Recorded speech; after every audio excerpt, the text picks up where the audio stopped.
I've always lived a simple life, happy with a steady job and some peace and quiet. I learned the value of hard work and discipline from my dad, who taught me everything about welding. It wasn't glamorous, but I took pride in the craftsmanship.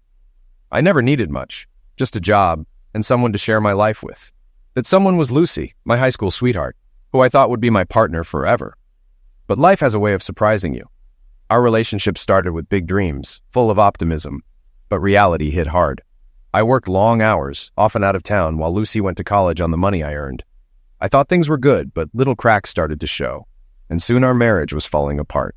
One night, driving down the highway with the radio on, I couldn't escape the memories of Lucy and everything that went wrong. I switched to a talk show about UFOs, anything to distract me. The truth was, I didn't just leave her, I ran, trying to escape the betrayal. Let me back up. I'm Stan Shipman. I was married to Lucy for 5 years. We were high school sweethearts and rushed into marriage thinking love would be enough. I was wrong. Money was never a problem. I've been a welder since I was a kid, taught by my dad.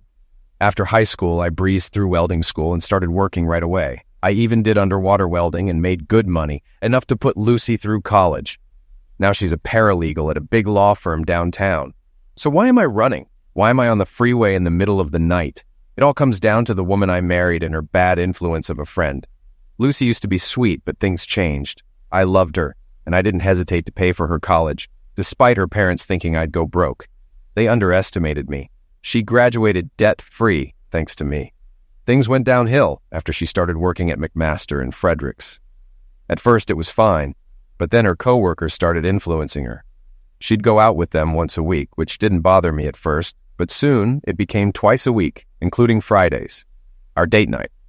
When I brought it up, she brushed it off, saying we could go out on Saturdays and that she deserved time with her friends. Then, her nights out stretched later and later, and her calls went straight to voicemail. I finally confronted her one Saturday morning. I asked what was going on with her late-night outings and if she was seeing someone else. She denied it, saying they just went for a bite to eat after drinks. I told her it needed to stop, and she agreed, promising to quit going out on Fridays. For a few weeks, things seemed to improve, but soon enough, she was back to her old habits. Suspicious, I installed a phone finder app on her phone to track her location.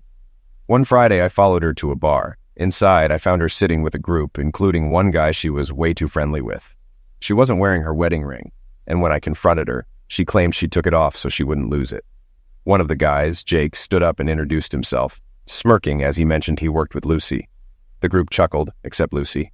Jake squeezed my hand, trying to intimidate me, but he couldn't. I squeezed back, crushing his soft hand until I saw him wince and let go. "I was just going to ask your wife to dance if that's cool," he said, rubbing his hand. I looked at Lucy. "Is that true?" I asked, and she nodded slowly. Thinking this might reveal more, I nodded back. "Go ahead, but remember, she's my wife, and I'll be watching." Lucy got up to dance, and I took Jake's seat, ordering a beer as most of the others drifted off. "You don't own her, you know," said the woman next to me. "And you are?" I asked. Marie Compton. I've been mentoring Lucy, showing her the ropes." "Right. So Marie, who are you to give me marriage advice?" I asked. "I'm her friend, and like I said, I'm mentoring her. The partners like her, and she's got potential." I didn't like her tone and wondered what she was feeding Lucy. "Well, I'm her husband. If something's interfering with our marriage, I need to know." "Stan, Lucy needs to broaden her horizons," Marie said. "She's only ever known you in college. She needs to spread her wings." "Spread her wings? Or maybe something else?" I shot back. "No need to be crude," Marie said. "But yes, maybe she needs to explore other things. You'll benefit in the end." "Oh, really? How?" I asked. "She might learn a few things to bring back to you. I'm sure you're seeing someone when you're away on jobs, right?" "No, Marie. I work, get paid, and come home. I love Lucy and would never hurt her." "Maybe you should broaden your horizons too," she smirked. "I take my vows seriously. I trust Lucy does too. I notice you're not wearing a ring. Ever been married?" "Twice," she said. "Let me guess, you cheated on them, didn't you?" I asked. She shrugged. "Yeah, so? I do what I want." "Well, Lucy's taken, and I expect you to respect that." Marie chuckled. "Sure, you keep thinking that," she said. Jake and Lucy returned from the dance floor, and I stood to let Lucy sit between me and Marie, blocking Jake from sitting next to her. He didn't look happy, but I didn't care. "So, Lucy tells me you're a welder. What do welders make these days, $15 an hour?" Jake asked. Actually, I make over 35, more if I work underwater. I also paid for Lucy's college, I replied.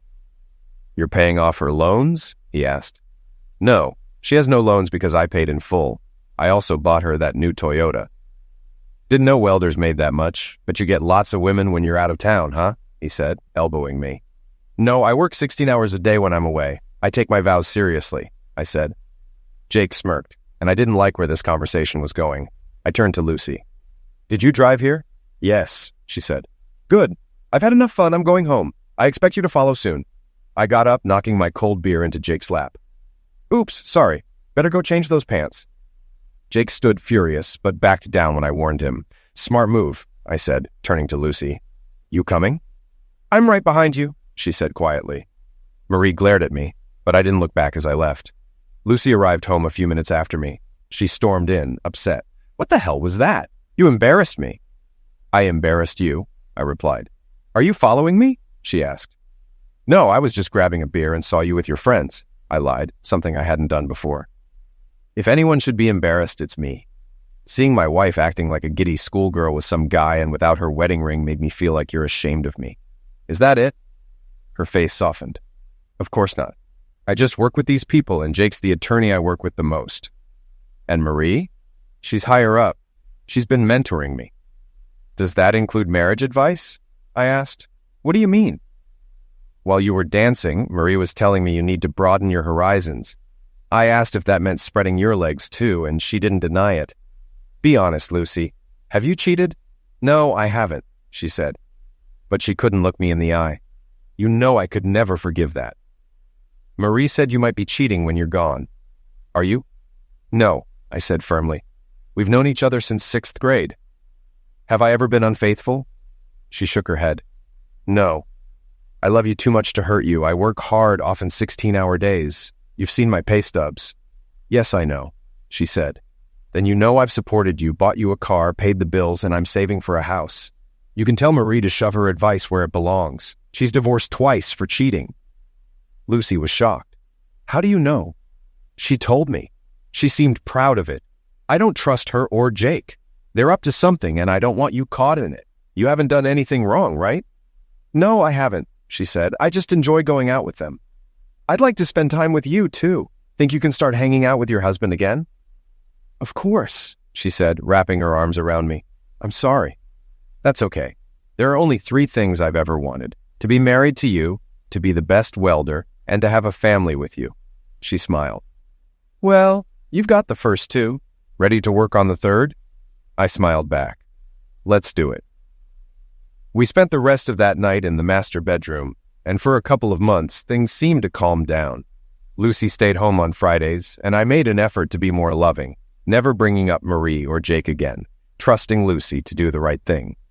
Then, one Friday night, I came home to a dark house, except for candles on the dining table. I smelled lasagna cooking and thought Lucy had planned something special. The table was set with our best china, and when I turned around, I saw her in one of the shortest dresses I'd ever seen. It highlighted her legs, which she knew I loved. The dress barely covered her and was completely backless. She wrapped her arms around me, kissed me deeply, and asked, "Do you like what you see?" "Definitely," I replied. "Good. Tonight's going to be special," she said. "It's a surprise. Go clean up and I'll get dinner ready." After washing up, I returned to find the lasagna served, wine poured, and Lucy sitting at the table. I told her I didn't know which looked better, her or the lasagna.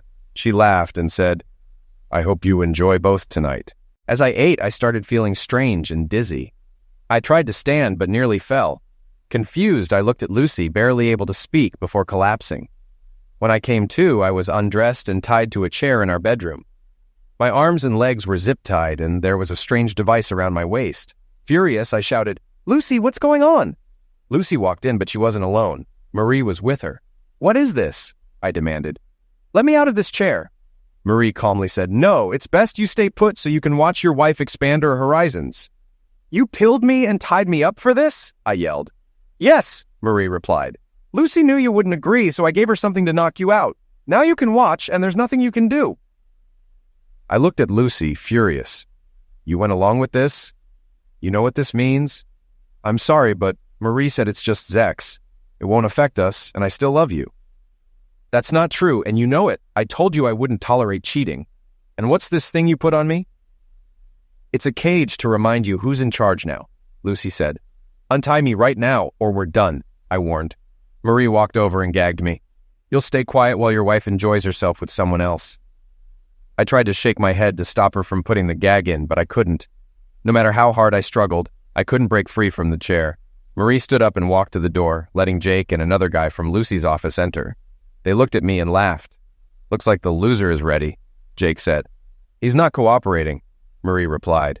Jake punched me hard in the face. Then again, I could taste blood. Lucy screamed, Don't hurt him. You promised. I owe him for ruining my pants. Now he'll watch as I screw his wife. He ripped Lucy's dress off. Lose the underwear, he told her. Lucy hesitated, then took them off and handed them to Jake, who tossed them at me after sniffing them. Lucy got on her knees and started giving Jake a head while looking directly at me. I was shaking with rage, but Jake and Marie just laughed. Your wife is good at this, Jake taunted. After he finished, Lucy moved on to the other man. I couldn't bear to watch. You like watching this, don't you? Marie asked, filming everything. Admit it, she pressed, but I shook my head. When Lucy was done, Jake led her to the bed. Now for the main event, he said, and I closed my eyes as I heard Lucy moaning. Better than your husband? Jake asked, and Lucy responded, Oh yes, so much better. At that moment, all the love I had for her vanished. I had heard about men getting turned on by watching their wives with others, but all I felt was hatred. They went at it for the next hour, with Marie recording everything. When they were done, Jake and the other guy walked over to me. Enjoy the show? They mocked, laughing. Then they pushed Lucy and Marie aside and peed on me, covering my face. I thought I'd be sick as Lucy laughed. Jake leaned down and warned me, Say anything and I'll make your life hell. From now on, your wife is mine. I'll do whatever I want, whenever I want. After they left, Marie walked over. Don't cause any trouble or it'll get worse, she said. Let him loose after I'm gone, she told Lucy, then left. Lucy removed the gag and cut the zip ties, then unlocked the cage. She started to say something, but I cut her off, grabbed my clothes, and called emergency. What are you doing? She asked, panicking. I told the operator about the attack and illegal detention. Lucy freaked out, trying to grab her phone and keys, but I stopped her. You're not leaving, I said. Please don't press charges. I don't want to go to jail. Trust me, jail is the safest place for you right now, I replied coldly. Get dressed. The cops will be here soon. You don't know Jake and Marie. They'll come after you, she warned. Get dressed, I repeated. Lucy, sensing my resolve, quietly put her clothes on. Her phone buzzed in my pocket. It was a message from Marie. Everything okay? I texted back. Everything's fine. He's not happy, but he'll deal with it. I sent the message, hoping Marie would fall for it. When Lucy came back to the living room, the cops had arrived. I let them in, and they could tell right away something was wrong.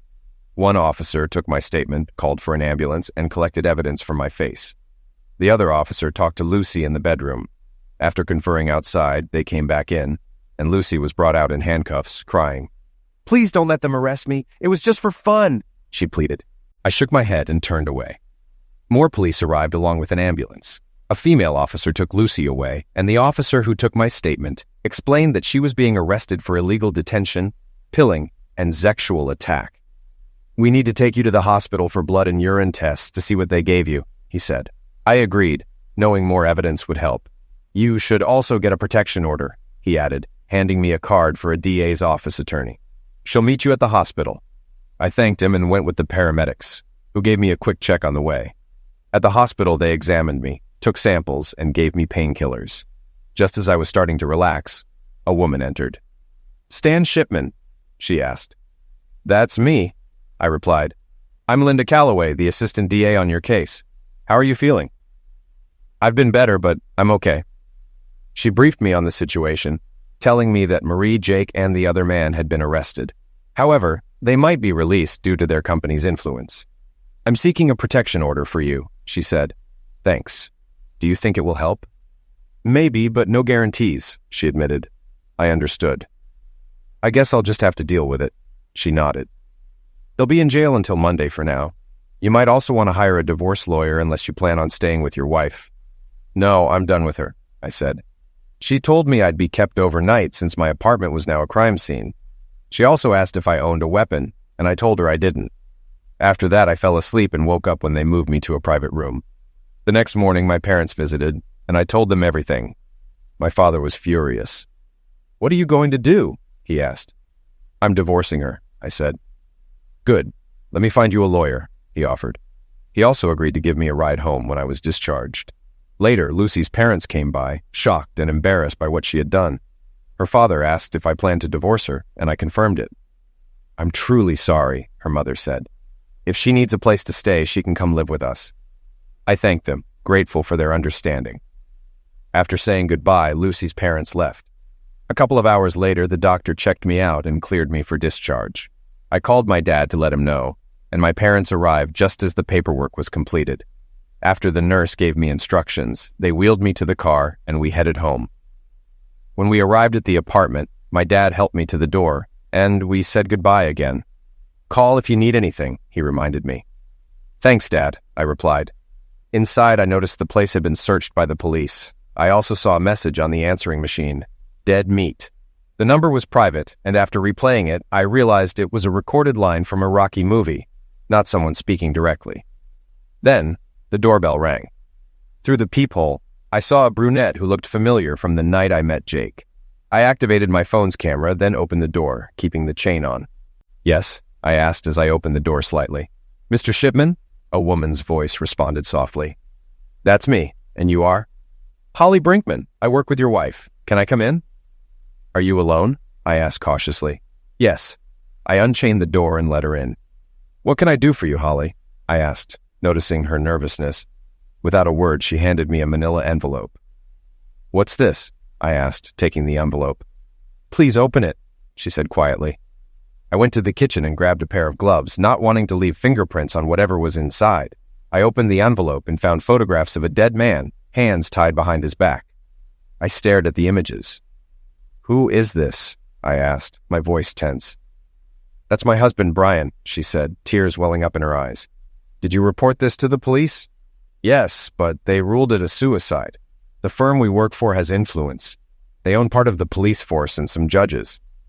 "Did Jake have anything to do with this?" I asked, thinking of the implications. "I don't know, but it's possible he ordered it."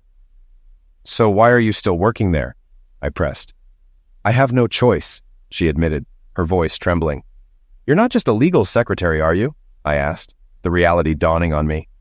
"No, my husband tried to fight back and he paid the price."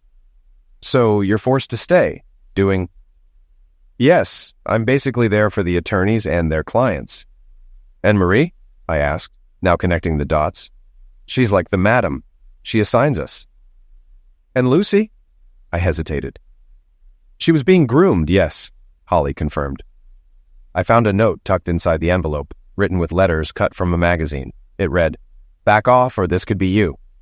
"Did you read this?" I asked Holly, showing her the note. "No, it was dropped at my apartment this morning with instructions to hand-deliver it." "Would you testify to the DA?" I asked. "No, I want to stay alive. You don't understand how dangerous these people are, especially Marie." "How many people at the firm know about this?" I asked, trying to assess the scale of this. "Everyone at the executive level," she replied. "Thanks for bringing this to me, Holly. I'm truly sorry for your loss. You're a good guy. Lucy's lucky to have you," she said with a sad smile. "Thanks," I said, escorting her to the door.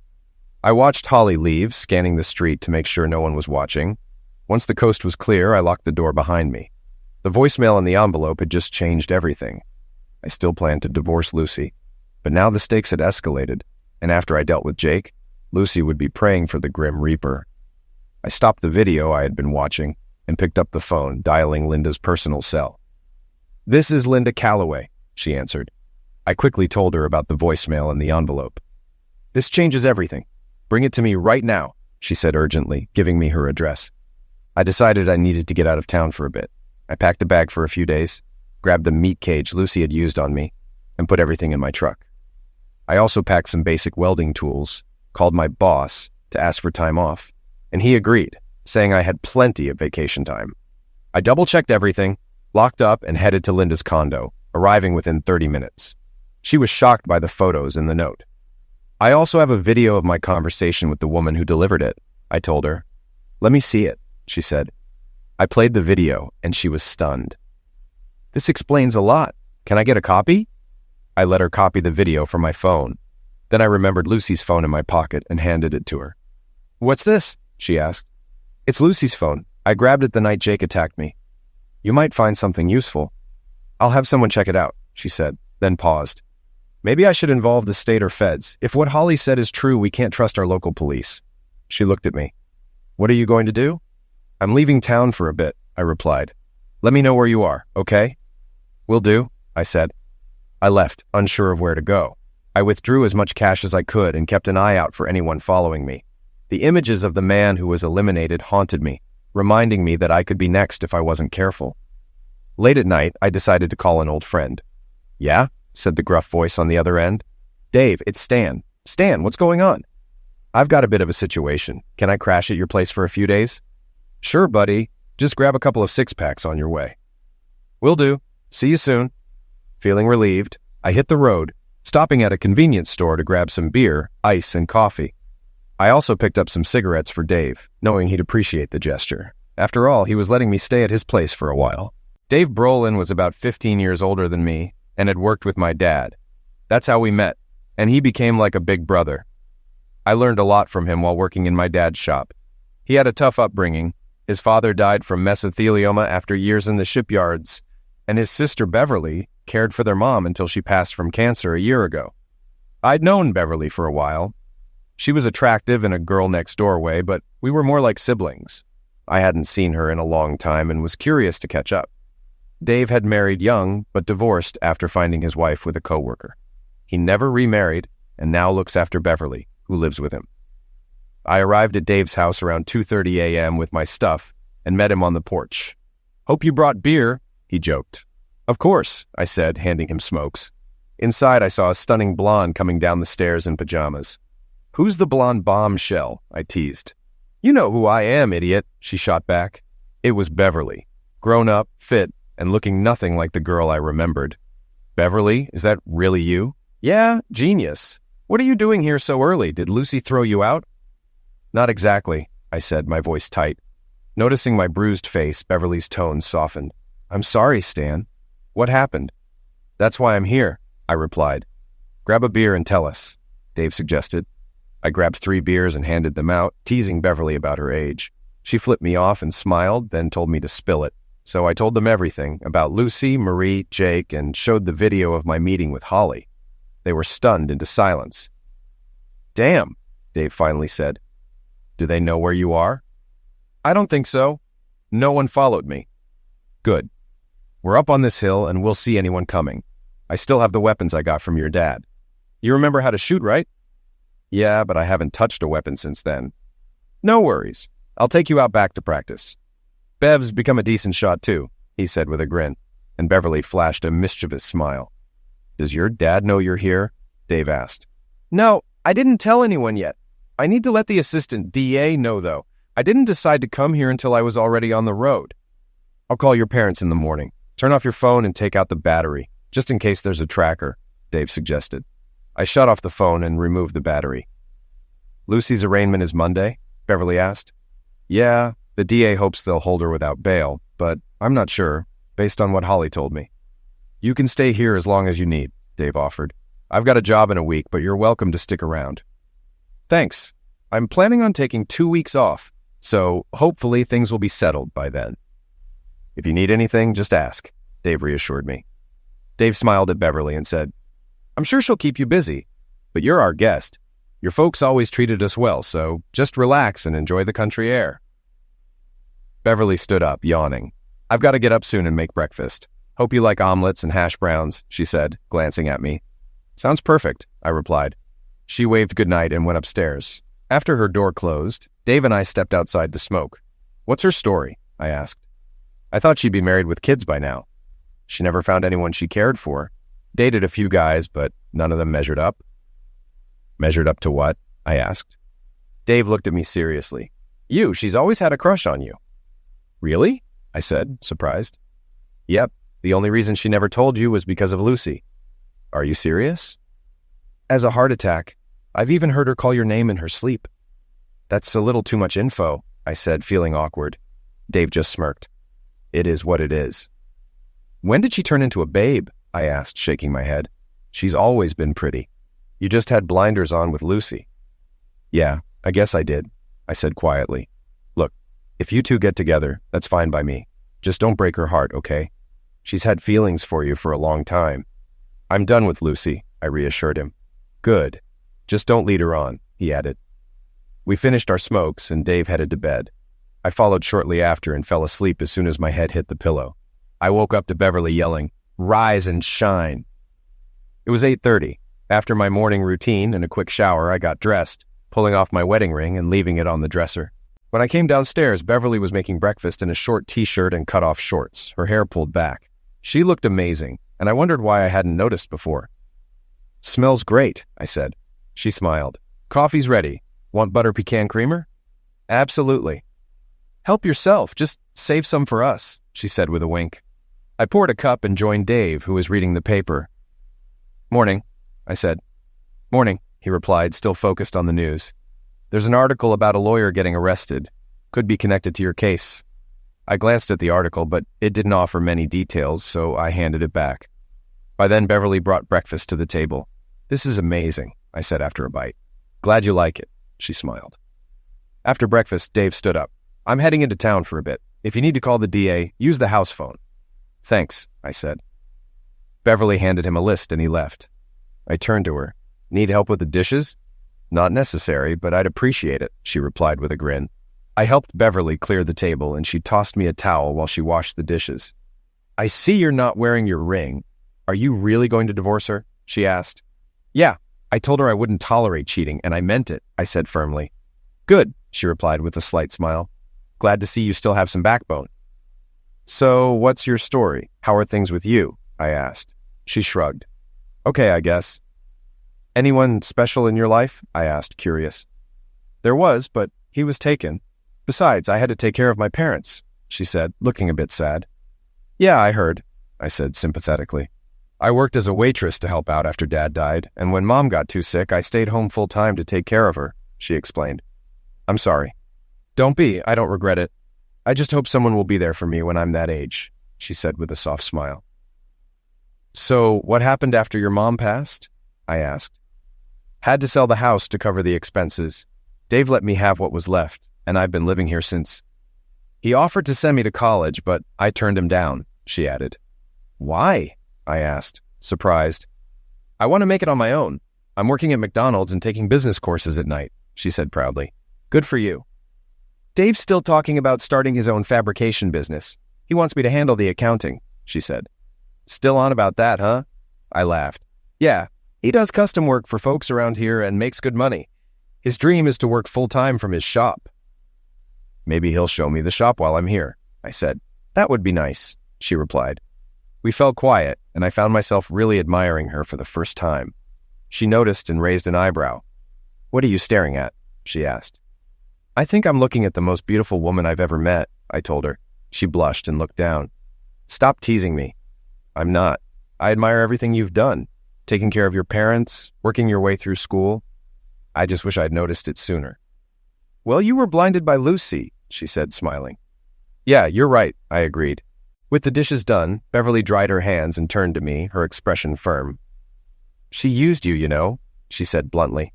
I sighed. "I think you're right. I saw through her years ago," she continued, shaking her head. "Why didn't you say anything?" I asked, curious. "You wouldn't have believed me. She had you wrapped around her finger," Bev said with a hint of frustration. "All I wanted was to keep her happy," I said quietly, looking down. "And look where that got you," she said, her voice rising.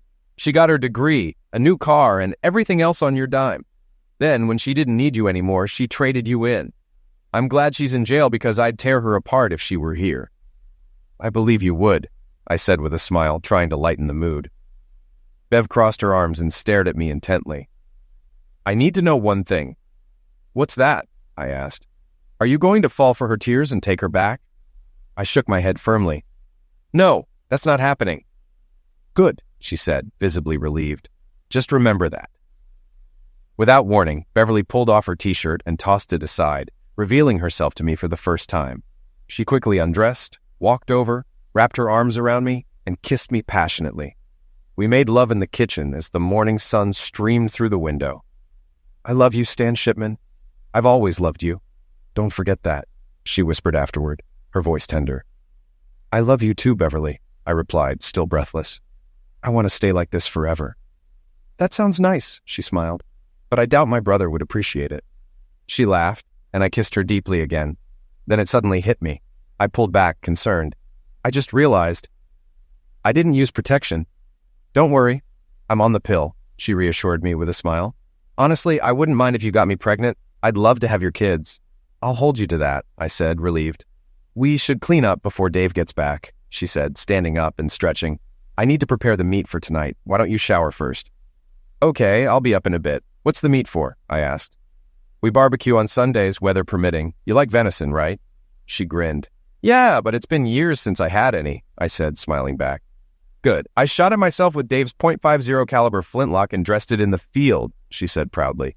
"You're quite the woman." "I'm impressed," I laughed. I knew Dave's flintlock had to be at least 49 inches long. "Did you load it yourself?" I asked, intrigued. "Of course. Patched round ball with 100 grains of double F powder. I even molded the bullet," she said with a wink. "Damn! Do you like fishing too?" I asked, genuinely curious. "I love fishing. I bait my own hooks and clean my own fish," she replied, clearly proud of her skills. "Is there anything you haven't done?" I asked sarcastically. "I haven't rebuilt the transmission in Dave's truck yet, but I did help him rebuild the engine," she laughed. "I'm definitely in love," I said, kissing her. She kissed me back and said, "Now hurry up and shower. I'll be up in a bit." I headed upstairs and jumped in the shower. A few minutes later, Beverly joined me. "Just wait until tonight when we go to bed," she teased. "By the way, you're sleeping with me from now on. My bed's bigger than yours." "Won't Dave mind?" I asked, unsure. "Nope, we're both consenting adults," she winked. After our shower, we got dressed and went back downstairs. "I need to call the DA to let her know where I am," I said. Beverly pointed to a wireless phone. "Use that one." I picked it up, nearly forgetting it was long distance. Linda answered after 2 rings. "Linda Calloway," she said. "Linda, this is Stan Shipman. I'm calling to update you on my whereabouts." "Stan, I was worried. You're calling long distance. Where are you?" she asked. "I'm with an old family friend and turned off my cell for safety," I explained. "Got it. I'll keep you updated. The feds are investigating the firm your wife works for. I also contacted a top divorce lawyer in the area for you." "I hope that's okay." "No problem. I appreciate it," I replied. "She's expecting to hear from you tomorrow. If anyone can help, it's her," Linda said. "Thanks, I'll do that," I said, jotting down the information. Linda provided details and promised to update me on the arraignment before we ended the call. By the time I hung up, Dave was back and I helped him carry in the groceries. "I called your parents," he said. "They were worried. I told them you're staying with us." "Thanks, I appreciate that," I replied. That evening, we barbecued the venison and enjoyed dinner outside on the deck. Afterward, we all helped clean up. Dave and I grabbed a beer and stepped out for a smoke while Beverly finished in the kitchen. "So, are you going to be sleeping in her room?" Dave asked, grinning. I felt uncomfortable discussing it, given that Bev was his sister. Yeah, I think so," I replied awkwardly. "Is this going to be permanent?" Dave's tone turned serious. "I think so," I said confidently. "I just need to finalize my divorce." "Do you love her?" Dave asked, looking me in the eye. "Yeah, I do," I answered without hesitation. "Good. It's about time you got your head straight," he said, smiling and slapping my shoulder. "Bev's a big girl. She can make her own decisions. I just don't want to see her get hurt." "I'd never hurt her," I promised. "Glad to hear that. Welcome to the family," Dave said, extending his hand. I shook it, and we shared a manly bear hug. "Just don't keep me up all night, okay?" Dave laughed. I chuckled and nodded. "I'll do my best." That night, after Bev and I made love, I held her close, thinking about our future. I hadn't felt this content in a long time.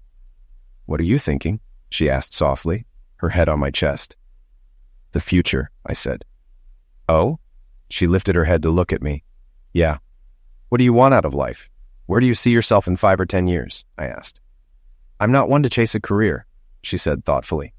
"I just want a loving husband and a family. That's enough for me." "What about your classes?" I asked, curious. "They're more for Dave. He'll need help with his business," she explained. "And what do you want?" "I'm like you," I said.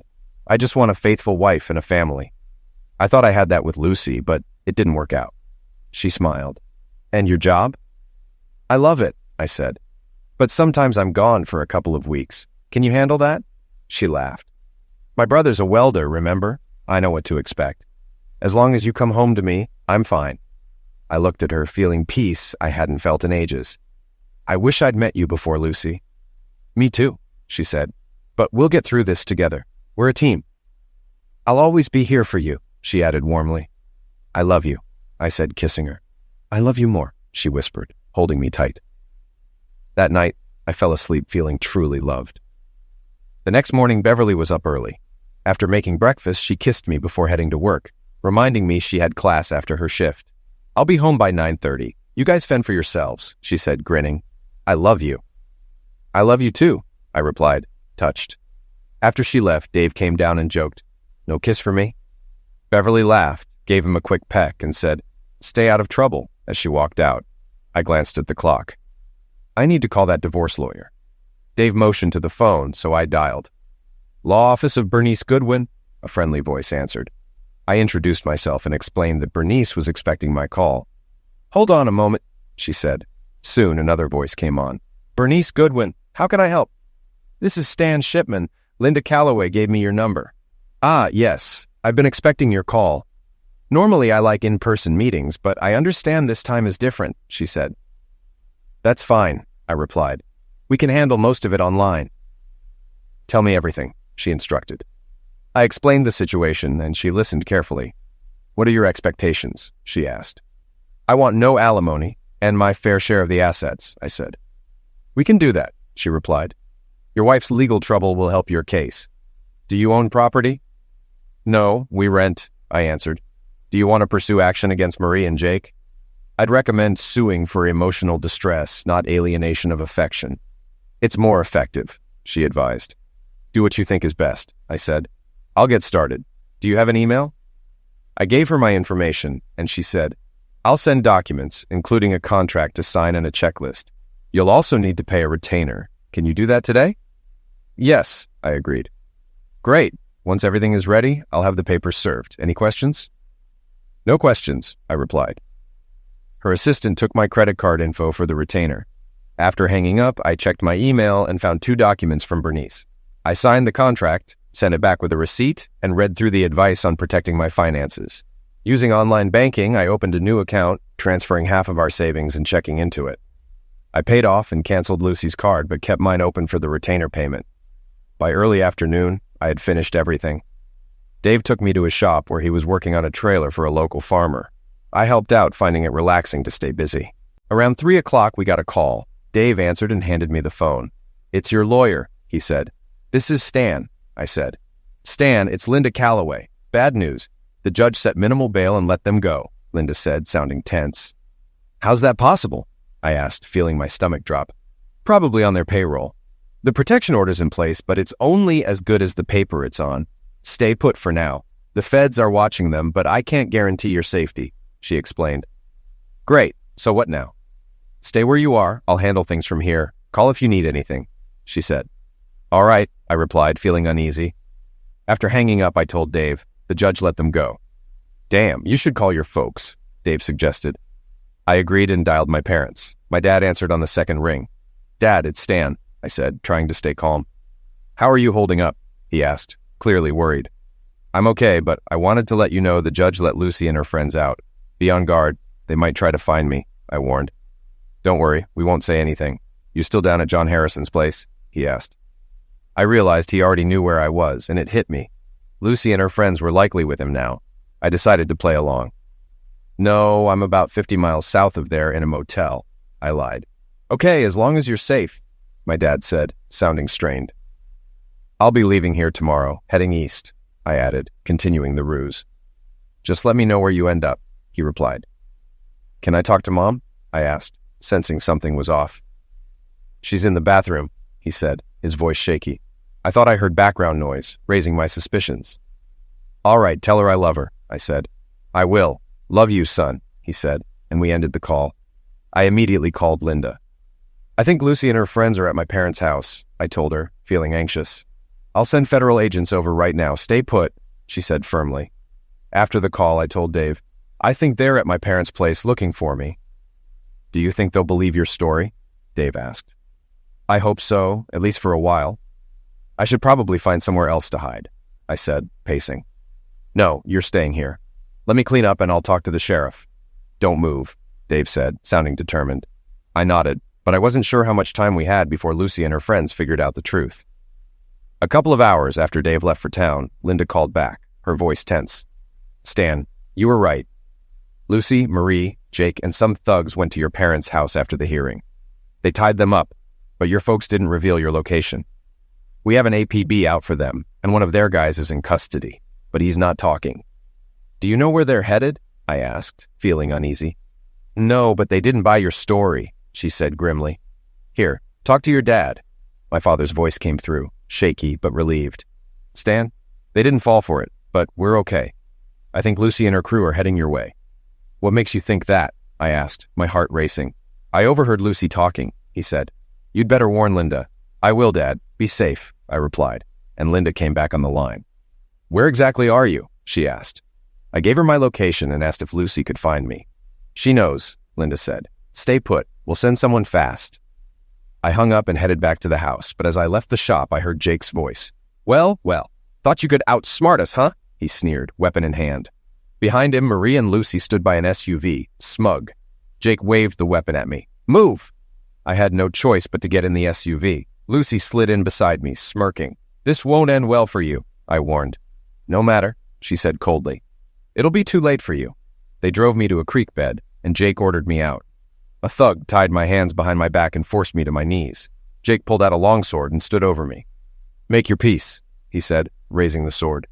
I closed my eyes and prayed. Suddenly, a rifle shot rang out. Jake dropped dead, a bullet in his forehead.